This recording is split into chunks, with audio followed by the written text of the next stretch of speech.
আসসালামু আলাইকুম। Hello everyone, কেমন আছেন সবাই? আজকের আমার এই ব্লগটা বানানোর উদ্দেশ্য হচ্ছে আপনাদের সাথে আমার কিছু বিষয় শেয়ার করার জন্য।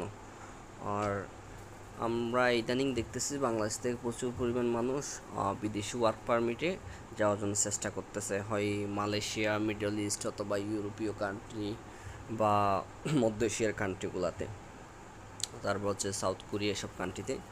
কিন্তু সমস্যাটা ওই জায়গায় না। বাংলাদেশে যেহেতু অনেকে ভালো লাগে না অথবা কাজের জন্য ভালো ইনকাম করতে পারতেছে না, ওইটার জন্য অনেকে বাইরের দেশে যাওয়ার জন্য ট্রাই করে। তো এখন ট্রাই করাটা তো সমস্যা না, সমস্যা হচ্ছে যে আমরা আসলে ভালো কান্ট্রিগুলোতে যাইতে পারতেছি না। যেমন মিডল ইস্টে, তারপর হচ্ছে যে আপনার ইউরোপীয় কান্ট্রিগুলোতে খুব ভালো সুযোগ সুবিধা আছে, সাউথ কোরিয়াতে, জাপানে, অস্ট্রেলিয়াতে।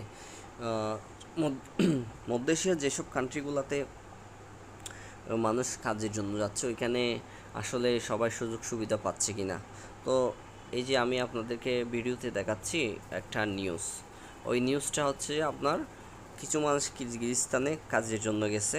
ওনাদের 3 মাসের ভিসার মেয়াদ শেষ হয়ে গেছে।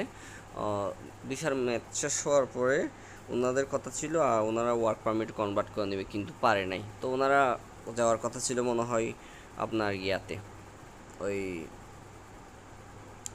গার্মেন্টস বিষয়, কিন্তু ওরা গার্মেন্টসে জব নিতে পারে না। পরবর্তীতে এগ্রিকালচারের কোনো সেক্টরে ওই স্ট্রবেরি শ্বাসে মনে হয় কী করছে, জয়েন দিয়েছে। কিন্তু ওইখানে কাজ করতেছে ঠিক আছে, ওনারা ঠান্ডার মধ্যে, রোদের মধ্যে কাজ করতেছে, কিন্তু ওনারা ভালোভাবে খাবার পাচ্ছে না। তারপর হচ্ছে যে আপনার মাস শেষে বেতন পাচ্ছে না, বেতন চাইলে নাকি নির্যাতন করতেছে।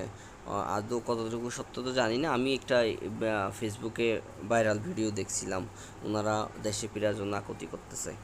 তো আমার কথা হলো, এমন কোনো দেশে যাওয়া যাবে না যেখানে গিয়ে আপনি ফ্রডের হাতে পড়বেন, দালালের খপ্পরে পড়বেন, নিজের সেফটি থাকবে না। তো কিরগিজস্তানে অনেকেই দেখতেছি যে আপনার অনলাইনে হাইপ চালাচ্ছে বা কাজের বিষয়ের জন্য। কিরগিজস্তান ভালো ইনকাম করা যাবে, হ্যান করা যাবে, ত্যান করা যাবে। তো কিন্তু এখন দেখা যাচ্ছে যে যারাই গেছে তারাই ভালো সিচুয়েশনে নেই। কিছু মানুষ ভালো সিচুয়েশনে আছে, কিন্তু যদি আপনার যদি মেজরিটি পার্সেন্ট মানুষ যদি ভালো সিচুয়েশনে না থাকে, তাহলে তো সমস্যা। আর কয়েকদিন আগে দেখলাম ইন্টারন্যাশনাল স্টুডেন্টদেরকে অনেক মারা মারছে কিরগিজস্তানের লোকাল নাগরিকরা।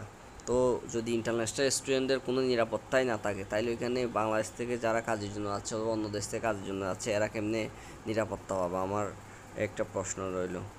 আর আরেকটা জিনিস হচ্ছে যে ওই কিরগিজস্তানে এই নিউজটাতে যা দেখলাম, ওনারা হচ্ছে যে কিছু মানুষ আছে একসাথে, আবার প্রায় 12-14 জন মতো মানুষ কী হয়েছে, ওইখানে ওনাদের দালালের খপ্পরে পড়ছে, ট্র্যাপে পড়ছে। তো এখন ওনারা দেশে আসার জন্য অনেক কান্নাকাটি করতেছে। এখন ফ্যামিলির সাথেও এদের কোনো যোগাযোগ নাই যাওয়ার পর থেকে। তো ফ্যামিলি দেখছে সোশ্যাল মিডিয়াতে ওদের ভাইরাল হয়েছে ভিডিওগুলা। তো এখান থেকে ওনারা কান্নাকাটি করতেছে ওদেরকে কীভাবে আনা যায়।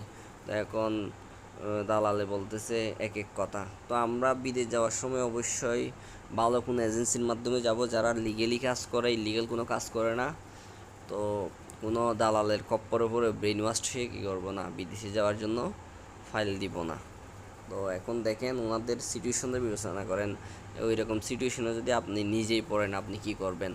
আপনার হয়তোবা এমনও হতে পারে আপনি চিন্তায় পড়ে সুসাইড করে ফেলছেন, অথবা ডিপ্রেশনে গিয়ে সুসাইড করে ফেলতেছেন, কারণ আপনি যাবেন অনেক টাকা লোন নিয়ে, এই লোন শোধ করতে হবে আপনার। আপনি যদি এই লোন শোধ করতে না পারেন, আপনার ফ্যামিলিকে এখানে যারা প্রতিদার আছে ওনারা অনেক প্রেশার দিবে, সম্মানহানি করবে। সুতরাং এগুলো মনে রাখতে হবে। তো ভাইয়েরা, আপনারা কোন কোন দেশ নিয়ে যাওয়ার জন্য আগ্রহ দেখাচ্ছেন অবশ্যই কমেন্ট করবেন। আর কোনো ইনকোয়ারি থাকলে অবশ্যই আমাকে নক দিবেন, কমেন্ট করবেন। আমি অবশ্যই আপনাদের প্রশ্নের আনসার দেওয়ার জন্য চেষ্টা করব। যতটুকু পারি খোঁজখবর নিয়ে আপনাদের কিউরিসিটিগুলা মেটানোর চেষ্টা করব। আর আপনারা অবশ্যই আমার জন্য দোয়া রাখবেন, যাতে আপনাদের কল্যাণে কাজ করে যেতে পারি। আর আপনারা যারা প্রবাস থেকে দেখছেন, ওনারা কোন কোন দেশ থেকে দেখতেছেন কমেন্ট করে জানাবেন। আপনাদেরকেও ট্রাই করব যা সব কিছু ইনফরমেশন শেয়ার করার জন্য। দোয়া রাখবেন। আসসালামু আলাইকুম রহমতুল্লাহি বরকাতুহ।